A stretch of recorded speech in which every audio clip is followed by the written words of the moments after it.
Matapos nga mahigit isang taon, nahatulan ng guilty ng korte si dating Banban Mayor Alice Guo at 7 iba pa dahil sa kasong qualified human trafficking na isinampa laban sa kanila. Ano yung susi ng sakyan? Patay, patay, patay. Daang-daang Pilipino at mga dayuhan ang na-rescue nang pasukin ang compound nito sa Bamban, Tarlac noong March 2024 nang pasukin sa pangunguna ng Presidential Anti-Organized Crime Commission o PAOC. Sabi ng PAOC, illegal na na-recruit ang mga na-rescue sa pilitang pinagtrabaho sa online scamming. Pinigilang lumabas ng compound at kapag di makakota, pinaparusahan. Sa dokumentong nakuha ng PAOC, ang naturang pogo nasa compound na pag-aari ng Baofu na pag-aari ni dating Banban Tarlac Mayor Alice Guo. Sa mga pagdinig, ilang beses na kwestiyon ang pagkatao ni Guo. Lumabas na wala siyang hospital record of birth at nirehistro lang ang kanyang certificate of live birth noong 17 taong gulang na siya. Sa farm nga po ako lumaki po isang Filipino at lalong-lalo na po hindi po ako spy.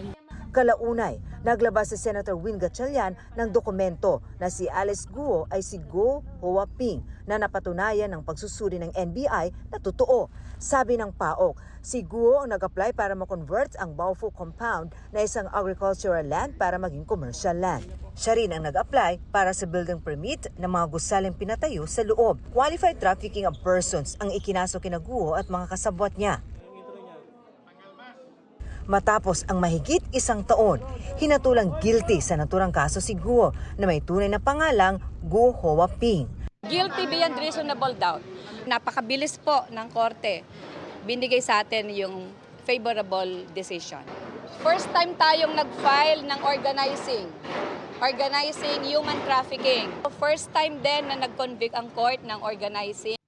Ang parusa kina Guo, life imprisonment o habang buhay na pagkakabilanggo.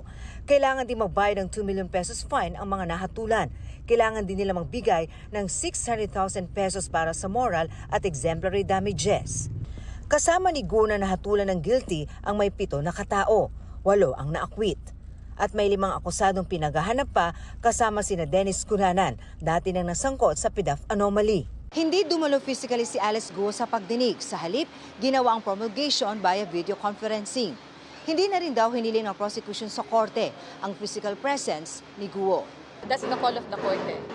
Imagine yung number of accused who will be brought to court, yung hirap niyan sa security. And remember, may mga previous security threat, di ba, sa court. Forfeited din ang buong compound at mapupunta sa gobyerno. Nasa 79,000 square meters ang buong compound at may 26 na building sa loob nito. What we thought before as parang imposible, ngayon napatunayan natin that sa pagkakaisa ng bawat ahensya, pagtutulungan, and with all the dedication and sincerity, nothing is impossible. This is a symbolic victory for the government. Dumulo sa promulgation si dating PAOC Chief Gilbert Cruz na siyang nanguna sa operasyon ng Pogo sa Tarlac. Medyo kinakabahan ako kanina. Of course, we expect yung worst, but this is a big surprise para sa amin lahat. Dito nagsama-sama yung hirap namin. Sa desisyon ng korte, sinabi nito na napatunayan ng mga ebidensyang kumpleto ang 3 elemento ng qualified trafficking sa kaso. Ang pag-organisa, financial support at pag-utos sa ibang tao, ang pananakot, paggamit ng lakas, pagpilit at ang forced labor. Sa kanyang depensa sa korte, sinabi ni Guo na taong 2021 ay wala na siya sa Baofu. Pero sinabi ng korte na si Guo at iba pang akusado ay napatunayang mga beneficial owner ng Baofu. Sa utos ng korte, dapat ilipat na dito sa Correctional Institution for Women si Guo. Dito yan sa Mandaluyong.